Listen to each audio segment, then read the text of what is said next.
There was no vintage at the point. So the golf side of the street was called Dupin Land Development. And Dupin Land Development was owned by various entities of the Murphy family. So Wendell owned a piece, and Joyce, and Pete, and all of their children all in a piece of the community. Pete went out and developed himself the Holiday Inn, the Mad Boar, and the Village Store. Now around and just prior to 2003, they also went down and bought an island in the Bahamas called Crab Key. Go check it out if you haven't seen it on the website. It's Crab Key, phenomenal place. And then Pete decided he wanted to spend some more of his time down there. He still currently spends quite a bit of time down in Florida, and they are in the process and continue to be in the process of developing that island. Very, very complex process of developing an island in the Bahamas, but they started doing that, and at that same time, the farms were taking a new twist in terms of how they were managed with Smithfield. So the family decided they needed one management company to manage all these assets. So in 2003, they formed what was then and still is called the Murphy Family Ventures, essentially a management company. Also at that time, all of the assets of what we now call the River Landing companies, Holiday Inn, Mad Boar, the real estate office, the Village Store, and communities, all of those folded under that one ownership, all of them folded under one management company, and again, it's called Murphy Family Ventures. In 2003, the River Lodge was completed. By the way, folks, afterwards tonight, we dug up a whole bunch of old pictures. I know Sonny brought some here of early Wallace. We dug up a bunch of old pictures that we could find. On my right over here, there's a bunch of the ribbon cutting pictures and ceremony information, so feel free to walk by at your leisure and see that afterwards.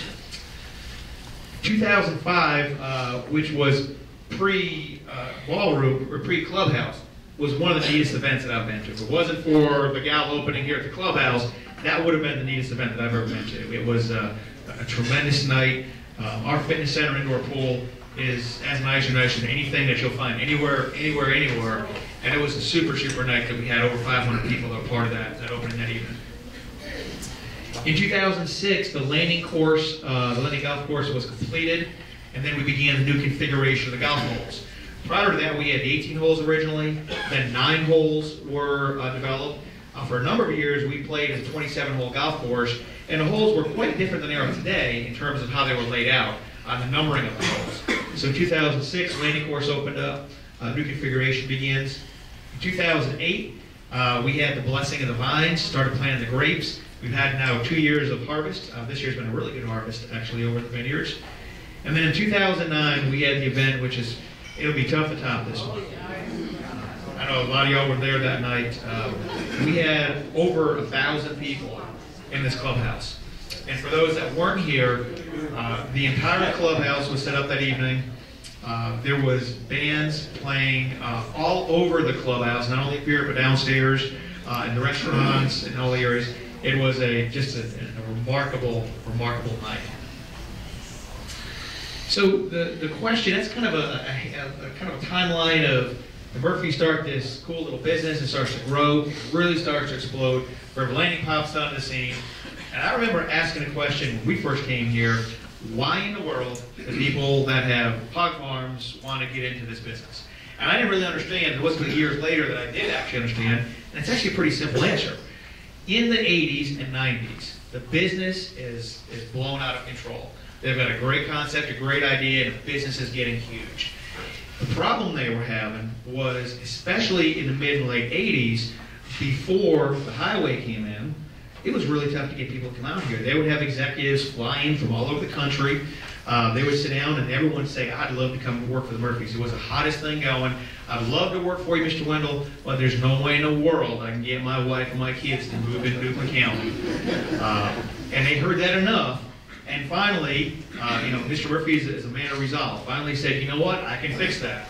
And he decided at that time to go ahead and start a nice little community out by the river and make it a cool place for executives of his company to come live. And some of the early executives like Jerry Godwin, a gentleman by the name of Mr. Rush, which I didn't know, lived in a house that the Hares don't occupy. After Mr. Rush lived there, then Mr. Wendell's mother lived there for a number of years until she passed away. But a lot of the early days was built for the executives, and Wendell tells a story, it's funny as can be. He knew we had to do this thing, so he said, all right, Pete, if who in here has met Pete Murphy? Pete's not around as much as Wendell, but Pete is a tremendous, tremendous guy. Just a man of very, very high character, and younger than Mr. Wendell. And Mr. Wendell, so Pete, go out and oversee this little project over there and get a couple homes built. And as Wendell tells him, a couple years later, he came back and went, "Whoa, what's going on out here?" And River Landing was born. Pete has a tremendous, tremendous aptitude for doing things the right way. They all do, but if you've spent time with Mr. Pete Murphy, he wants to do things the right way, and from day one, he certainly did. The original plan, as they had laid it out, and we actually have maps of these original plans, the original plan was for 300 home sites. Most of those home sites were kind of from the point that we're at here back towards the river, but it was originally planned for 300 home sites, an 18-hole golf course. Interestingly enough, none of the family played golf, but they knew that that was something that might be interesting to prospective executives and families coming in. They were going to make a nice little pool, a tiny little pool, and then they said, we'll put a 6,000 square foot clubhouse. We actually have a picture over here of the rendering of the original clubhouse, and I think by my count we can put 100 of those into this building. So it was a neat concept. It just really exploded and expanded beyond that. Once they started building homes out here, and they had the first sites plotted, they decided we're not going to go ahead and build our clubhouse like we planned. This thing might actually be a little bigger, a little more exciting than just our local executives. So they decided to go ahead and add another 100 homes, and a few more homes, and a few more home sites. And it got to the point where it is today, where we have 1,700 home sites in total between the vineyard side and the golf side of the street. They rest on about 1,700 acres, 36 holes of golf. This building, many people have asked me over the years, how big is this building? And I think I have the answer. It's right at 60,000 square feet. Someone told me 58, another told me 62. There are people that should know, so we're going to cut in the middle and say 60,000 square feet. The land that we sit on is also, a lot of folks have asked questions about it. I know I certainly did. I was originally told that this land was ancestral land of the Murphys that had been in their family for many, many years, and they decided to build on their ancestral land. That is not true.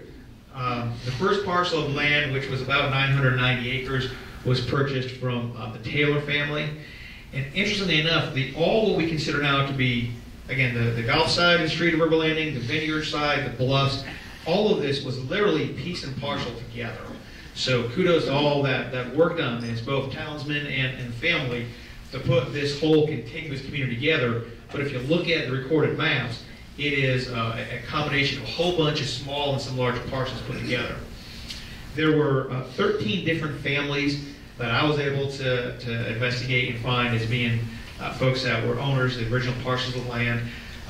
Some of the names you may recognize: the Pace family, Keith, the Harrell family, the Keenan family, King, Golden, Dale, Teachy, which is well known in the area, Corbett, which I don't know if anyone here watches TLC.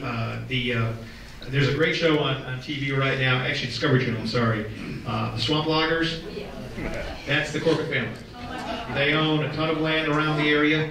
They actually still own a lot of real estate in the area. They also own currently the land behind the commercial village. If you go right behind the commercial village and stretch back out towards the vineyards, all of that land is also owned by the Corbett's. So, but they were one of the original families. The Filioff family, which we now refer to the Filioff track on the outskirts of the property. The Murrays, Rayners, and Kellys. I suspect that there might be some more folks that I wasn't able to find, but that came off the maps. Again, 13 different families all came together to comprise what we now call River Landing. Also, which some folks don't know, later on, the family also went across the river and purchased about 1,000 acres. And the way you can find that land, if you're sitting on the back porch of the River Lodge, you're sitting on the back porch and look dead to your left.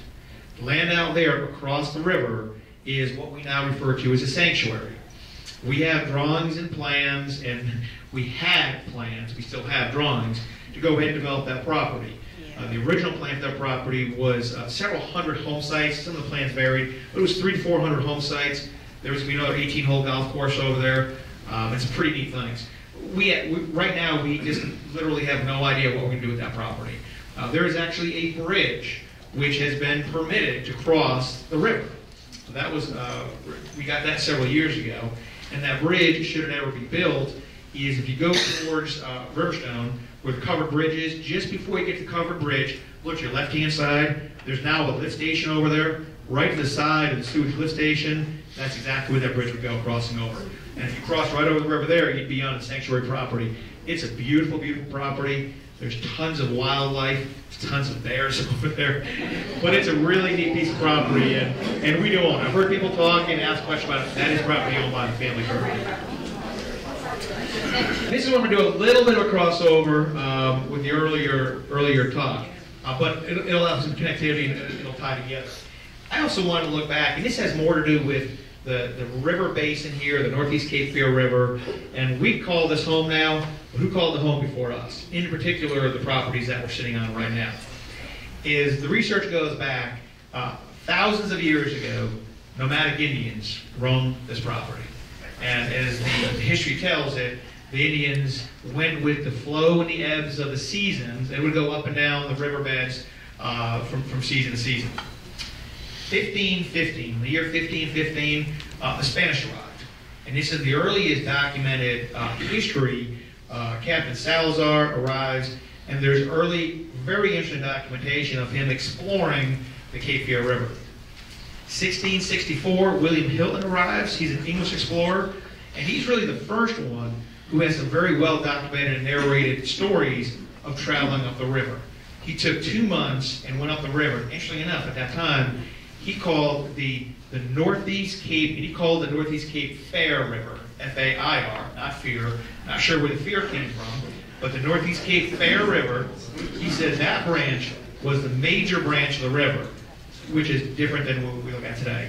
But he spent several months up and down the river, and one of his accounts talked about when he branched off on the Northeast Cape Fear River, he took 4 days going upriver and 2 days coming back, which means at that time, Mr. Hilton went right by River Landing. So quite interesting that in those early days, this area was explored. Beyond that, the Welsh, as was mentioned earlier, were some of the next folks to become and inhabit the area. Presbyterians in a room. There's a few Presbyterians in here right now. Some of the earliest settlers in this area were the Welsh Presbyterians.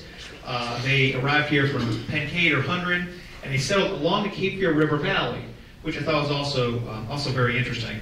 At that time, it wasn't called Dupin County. At the time, it was still called Hanover County until they later on sectioned it off.